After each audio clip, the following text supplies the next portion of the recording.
नमस्कार, मी पंजाब डक. आज आहे 27 जून 2026 आणि मी माझ्या शेतामध्ये या ठिकाणाहून खास करून महाराष्ट्रातल्या शेतकऱ्याला परत अंदाज देणार आहे. काल देखील राज्यामध्ये खूप ठिकाणी पाऊस झाला, आमच्या मराठवाड्यामध्ये झाला, परभणीकडे झाला, आम्हाला देखील खूप झाला. आम्हाला वापसा नसल्यामुळे आमच्या पेरण्या राहिल्या. पण राज्यात मात्र सोलापूर जिल्हा आणि त्याच्यानंतर धाराशिव लातूर जिल्ह्यातल्या शेतकऱ्याचे फोन आले, आमच्याकडे अद्यापही पाऊस नाही.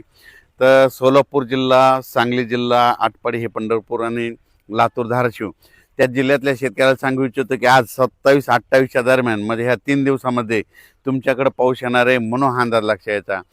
तर त्याच्यानंतर म्हणजे हे पाऊस काय होईल हे तुम्हाला 2-3 दिवस पडेल, त्याच्यानंतर मग थोडा रिमझिम स्वरूपाचा असा काही येत नाही, म्हणून तुम्ही अंदाज लक्षात यायचा.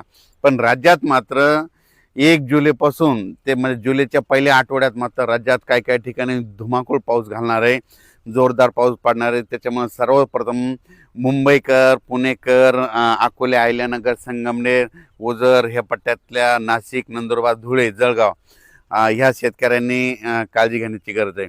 कारण की जुलैच्या पहिल्या आठवड्यात मुंबईकडे देखील मुसळधार पाऊस पडणार आहे, काही ठिकाणी अतिवृष्टी होईल, म्हणून हे देखील सर्व शेतकऱ्यांनी लक्षात घेतलं. पुण्याकडे देखील अतिवृष्टी होईल, मुसळधार पाऊस पडणार आहे जुलैच्या पहिल्या आठवड्यात, म्हणून हे देखील त्यांनी लक्षात घेतलं.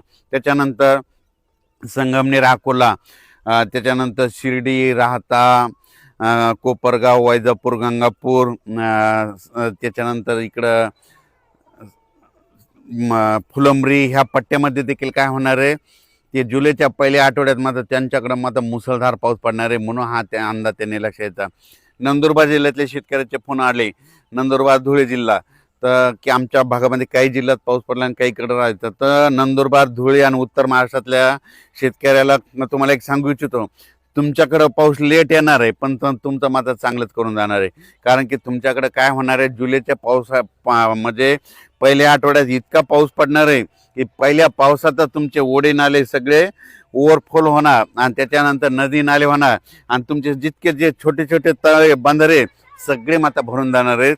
म्हणून हे अंदाज उत्तर महाराष्ट्रातल्या नंदुरबार जिल्हा, धुळे जिल्हा, जळगाव जिल्हा, नाशिक जिल्हा, दिंडोरी ह्या परिसरातील लोकांनी, त्याच्यानंतर गुजरातच्या बॉर्डरच्या कडेच्या शेतकऱ्यांनी हा अंदाज लक्षात.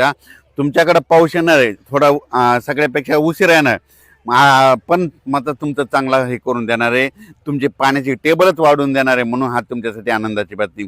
त्याच्यानंतर मराठवाड्यातल्या शेतकऱ्याला सांगू इच्छितो, मराठवाड्यामध्ये परभणी जिल्हा, बीड जिल्हा, लातूर जिल्हा, हिंगोली जिल्हा, नांदेड जिल्हा, संभाजीनगर आणि जालना जिल्हा, मराठवाड्यात आज देखील 27 तारखेपासून म्हणजे आज देखील रात्रीच्याला पाऊस आहे. म्हणजे 27 पासून ते 8 तारखेपर्यंत मराठवाड्यात दररोज वेगवेगळ्या भागात, वेगवेगळ्या गावात, वेगवेगळ्या तालुक्यात असा दररोज वेगवेगळा भाग पकडत